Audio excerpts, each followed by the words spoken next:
The desert sky was painted in the dull red of a dying sun when James Callahan first saw her. She came staggering along the dry wash near his ranch fence, half collapsing into the dust. Her dress was torn and stained with blood, though whether her own or another's, he could not tell.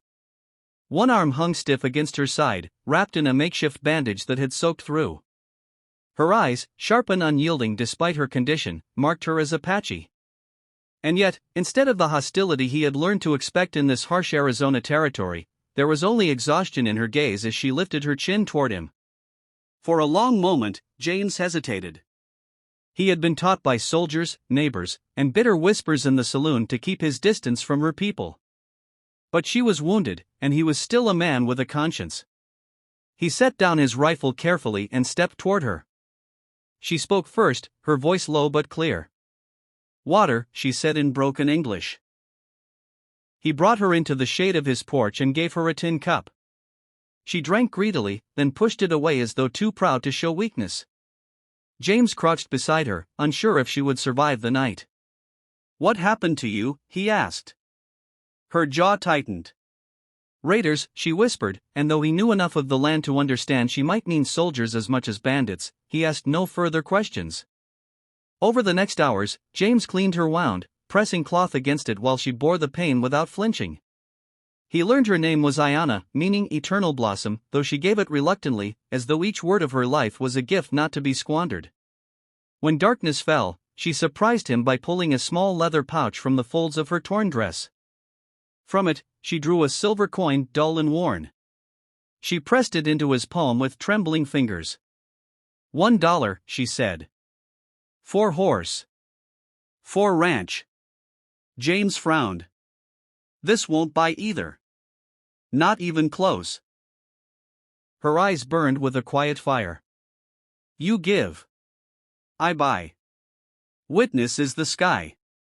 She pointed upward to the blanket of stars. "Fair." He tried to hand the coin back, but she closed his hand over it with startling strength for someone so near collapse. "You take. Tonight, I own." The words puzzled him, but he let it be. Perhaps fever spoke through her lips. He settled her on a bed of blankets near the hearth, fed her what little stew he had left, and kept watch while coyotes howled across the desert.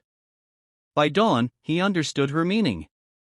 The first light revealed figures on the ridges beyond his ranch, silent shadows against the rising sun. They appeared like ghosts, slipping from rocks and mesquite bushes, until the whole valley seemed to breathe with their presence. Warriors, painted and armed, their horses restless in the morning chill.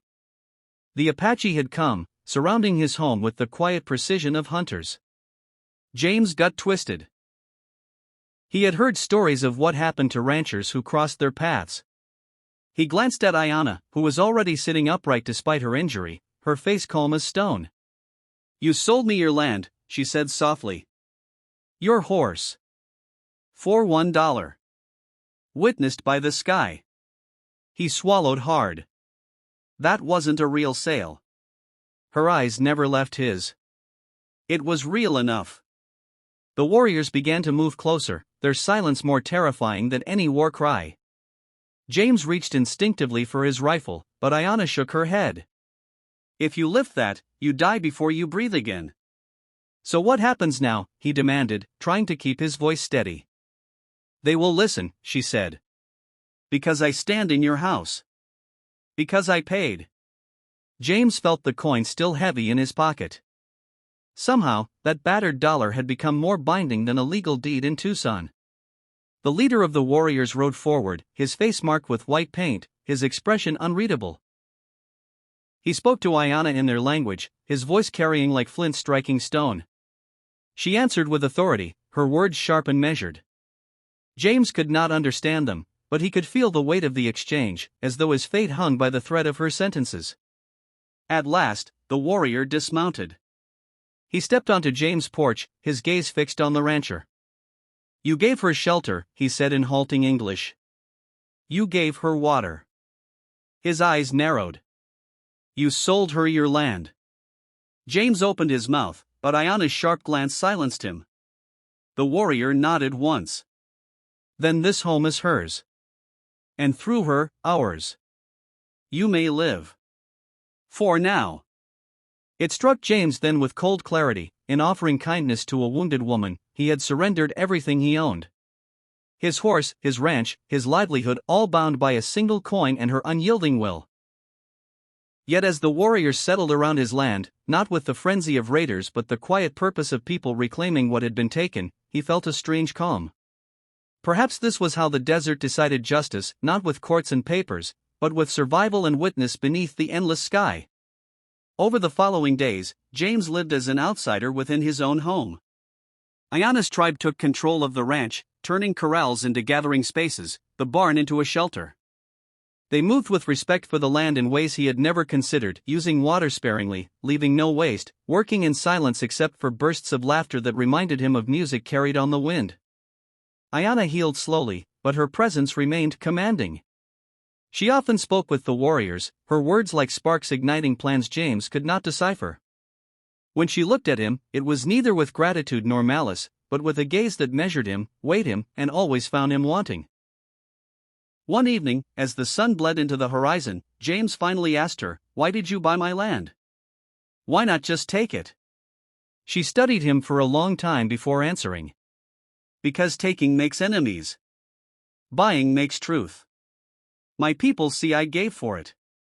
The sky sees. Even you see. That is enough." Her answer unsettled him more than anger would have.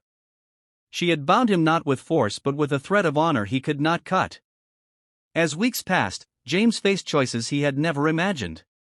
He could flee, leave everything, vanish into the towns to the west.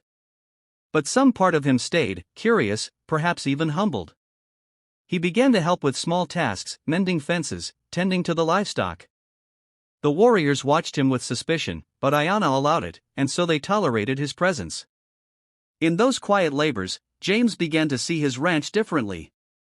It was no longer a lone man's claim carved against the wilderness. It was part of something older, larger, rooted in the desert itself. He wondered if that had been her plan all along, to transform conquest into coexistence, not with violence but with a single dollar's weight of honor.